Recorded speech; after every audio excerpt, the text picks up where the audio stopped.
Hello বন্ধুরা, আমি আছি বাবুসোনা তোমাদের সাথে। তো আজকে একটি খুবই মজাদার ব্লগ হতে চলেছে। যে জায়গাতে দাঁড়িয়ে আছি এটা হচ্ছে নতুন রাস্তা, একটু তোমাদেরকে ঘুরিয়ে দেখাই তবে বুঝতে পারবে। তো এটা হলো নতুন রাস্তা। এদিকটা গেলেই ধর্মতলা যাওয়া যায়, আর যে এই সাইডটা গেলে কাকদ্বীপে যাওয়া যায়। তো আর আমরা যাব এখন ঠিক এই দিকটা, এটা হচ্ছে 8 নম্বর লট বলা হয়।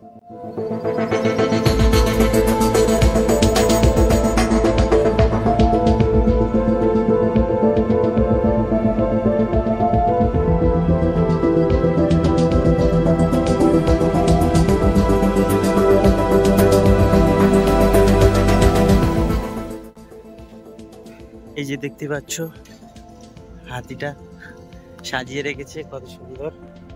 আর এখানে গাড়ি পার্কিং করা থাকে, অনেক রাজ্য থেকে লোক আসে, সেখানে গাড়ি পার্কিং করা থাকে।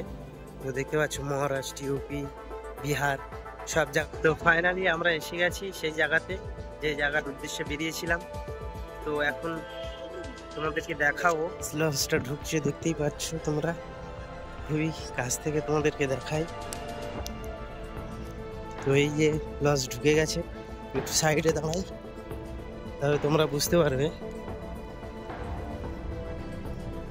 তো এই যে লঞ্চ ঢুকে গেছে, তো তার সাথে সাথে একটু সৌন্দর্যটা একটু দেখিয়ে দিই নদীর, আর তার সাথে সাথে একটু তোমাদেরকে জুম করে দেখাই। এখনো পর্যন্ত আমার জানা মতে এখনো পর্যন্ত লাইন কারেন্ট নাই ওখানে এখনো পর্যন্ত। লঞ্চটা খালি হয়ে গেল, এখনই ওই দিক থেকে লোক যারা লঞ্চে উঠবে এবং তারা এসে বসে যাচ্ছে। তো তোমাদেরকে আরো কিছু দেখাবো, ভিডিওটা দেখতে থাকো তোমরা। মানুষের সাথে সাথে তোমার বাইক এবং সাইকেলও পেরোয়, তার জন্য নয়। আর এই যে লোক খালি হয়ে গেছিল, তারপরে লোক বসে গেছে, এখন হরেন দিয়েছে ছেড়ে দেওয়ার জন্য। তো সবই লোক বসে গেছে, দেখতেই পাচ্ছ।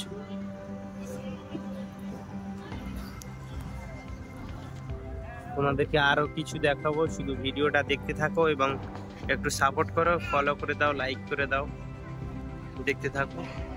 আরো অনেক কিছু দেখাবো। এটা 4 নম্বর গেট। তো এই যে ছেড়ে দিয়েছে, পেয়ে যাচ্ছে, তোমাদেরকে একটু ভালোভাবে দেখাই।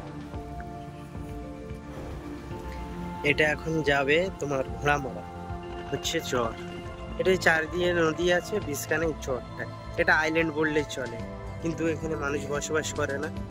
জানি না আর কারা বসবাস করে, কিন্তু মানুষ বসবাস করে না, আমি জানি।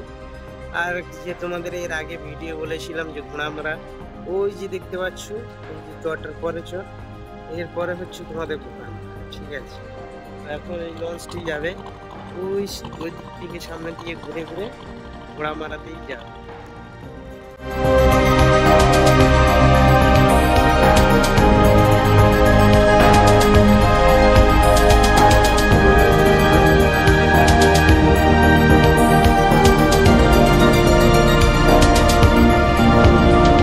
যাচ্ছি গেটে, দেখতে থাকো।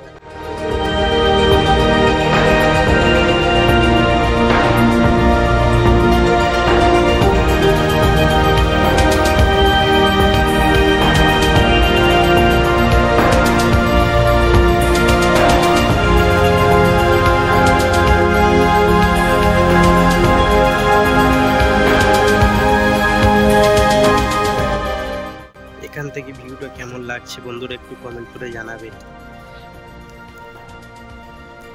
খুবই সুন্দর একটি জায়গা, খুবই সুন্দর। ওই যে একটা ছোট্ট মতো ঘাট আছে, ওখানেও লোক পারাপার হয়, দেখতে পাচ্ছ লোক দাঁড়িয়ে আছে।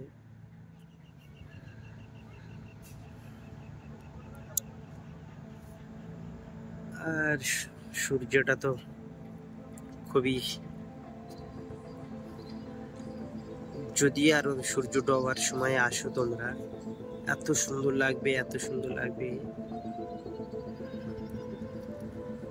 যেমন দীঘাতে সূর্য ডোবার সময় বা ওঠার সময় যেমন লাগে, ঠিক তেমনই এই জায়গাটাতে ওই রকমই ফিল আসবে।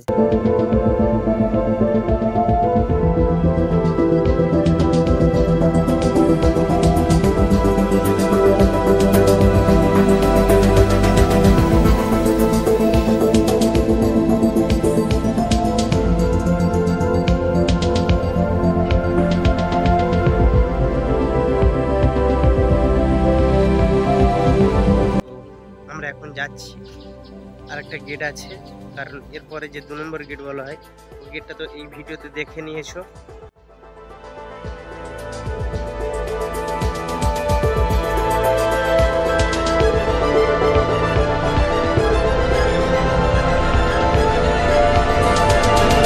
এই যে আমি বসে আছি এখন, জায়গাটা কতটা সুন্দর লাগছে তোমরা একটু বলো, কমেন্ট করে একটু জানাও আমাকে যে জায়গাটা কতটা সুন্দর লাগছে। সূর্যটা একটু জুম করে দেখাই, সূর্যটা কেমন লাগছে একটু জানাবে। অসাধারণ অসাধারণ লাগছে। এই যে পোস্টাল লোড হচ্ছে ওপারে নিয়ে যাওয়ার জন্য। এইটাতে গাড়ি পারাপার হয় রাত্রে করে, ওটা তো ঢুকতে দেবে না, জাল দেওয়া আছে। তো আমার বন্ধু হালকা করে আলু কাবলি নিয়ে আসলো, পড়েছে অতিরিক্ত মাছ পড়েছে, মাছ ছাড়াতে পারেনি তাই জালে করে নিয়ে চলে এসছে। ভিতরে দেখতে পাচ্ছ কতটা মাছ, অনেক কপাল হলে এতটাই মাছ পড়ে। নৌকো ছাড়ে এবং লঞ্চ ঘাট থেকেও ছাড়ে। জায়গাটা কেমন লাগলো একটু কমেন্ট করে জানাবে তোমরা। আর ওই যে নদীর ঠিক ওই পাশটাই সাগর। তো বন্ধুরা আবারও 4 নম্বর গেটে এসেছি, তো তোমাদেরকে কিছু তথ্য দেবো বলে। থেকে বিভিন্ন রাজ্যের মানুষ আসে, এসে এখানে সাগর পাড়িয়ে সাগরে গিয়ে চান করে, যে গঙ্গা সাগরের চান বলে, সেটা আর কিছুদিন পরে চালু হবে। তো আশা করি সকলেই জানো। তো জায়গাটি কেমন লাগলো আর ভিডিওটি কেমন লাগলো সবাই কমেন্ট করে জানাবে। আর তার সাথে সাথে যারা ফলো করনি, এরকম নতুন নতুন কিছু ভিডিও এবং জায়গা জানার জন্য সাবস্ক্রাইব করো, কমেন্ট করো, আর ভিডিওটাকে একটু বেশি বেশি শেয়ার করো। দেখা হচ্ছে আবার একটি নতুন ব্লগ নিয়ে। ভালো থেকো, নিজের খেয়াল রেখো।